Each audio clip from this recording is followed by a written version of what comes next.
Floriana, and a pleasure to be here with you. This is a different kind of presentation, as you may or may not know, that we've been assigned to do, and that is that we have 15 slides, about 20 seconds on every slide that we can speak.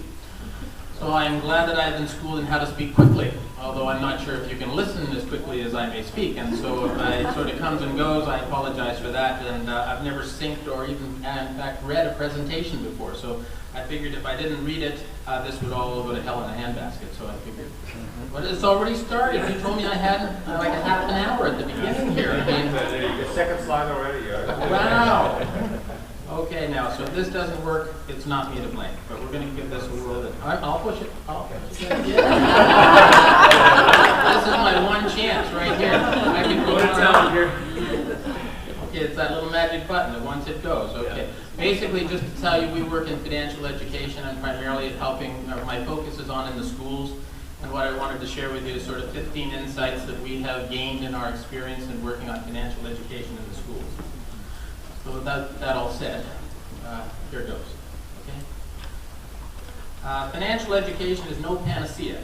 No subject is. It won't help all youth to be successful, but it can help level the opportunity playing field. It can help shift perspective from a life of opportunity is nowhere to one where opportunity is now here. We must accept the fact that we can seek empowerment, but not miracles.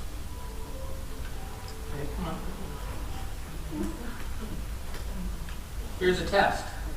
Pick the figure that doesn't belong. Faced with this test, most youth would pick figure B. Why? Because it is the most obvious right answer. In fact, all are right in their own way. But why risk being creative when in our schools we reward rightness? We can't build a future on what is obviously right or wrong. Similarly, I believe we overemphasize accountability and our ability to measure success as we decide what is best to do. Some things we should do won't be measurable, but we have to be prepared to assign value to wisdom, faith, and gut feeling, and trust those with acquired experience and informed intuition to guide us in what might be best to do. Financial education is much more than people who know stuff telling others the stuff they need to know. The transfer of knowledge best follows the engagement and motivation of the learner. Knowledge without interest is usually quickly discarded. Engagement of the learner is a key component of effective financial education. In choosing between quantity and quality, quality should win hands down. Better to touch the life of a young person in some meaningful way, have an impact on their desire and willingness to learn, than bombard them with content that goes unused. One quality learning experience can affect a young person's life and their future. If, like health and physical education, we're seeking to affect behavioral outcomes through financial education, our efforts to evaluate outcomes become more challenged. We need more research and innovation, reteaching methods on how we influence the behavior of young people and how we can better assess our success in achieving those behavioral outcomes.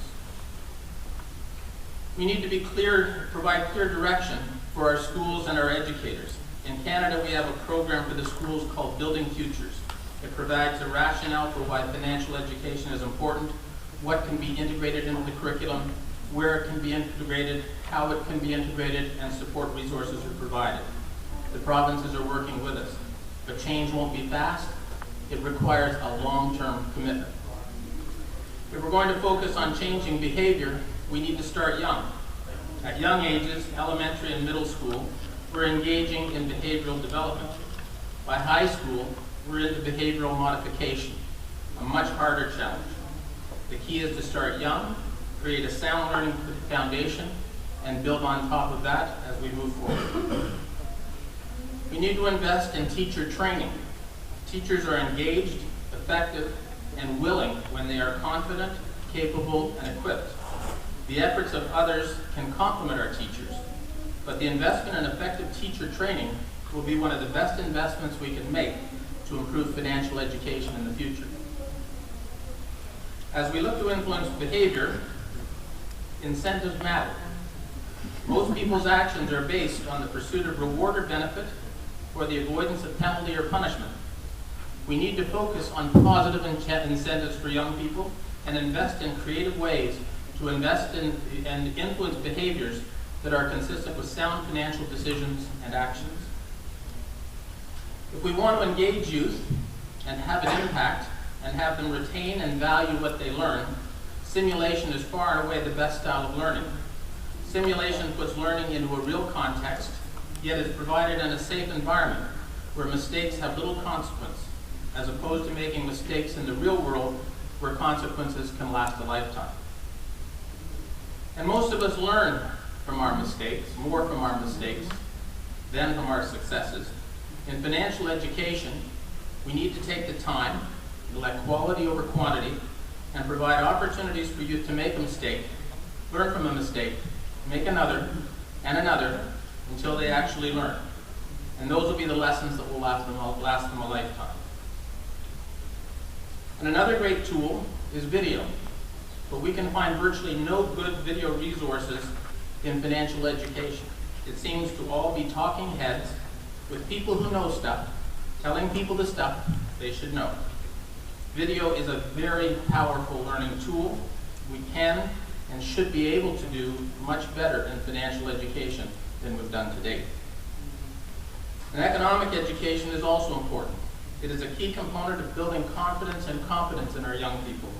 We can teach about what a mortgage is, but without an understanding of factors affecting interest rates, a decision can cost a person tens of thousands of dollars.